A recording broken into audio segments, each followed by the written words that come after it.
How to turn on pre-recording on Insta360 X5. So on your device, scroll down to the control panel. Then you'll see pre-recording option. Tap on it. Now on top, you can see various time given. Choose accordingly.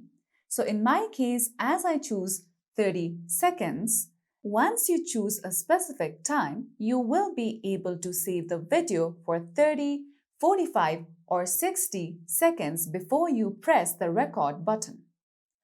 Now after you go through these details, just tap on Start Recording. Now over here, you can see that pre-recording has been turned on. Now as I set the timer for 30 seconds, the pre-recording will be done for 30 seconds only.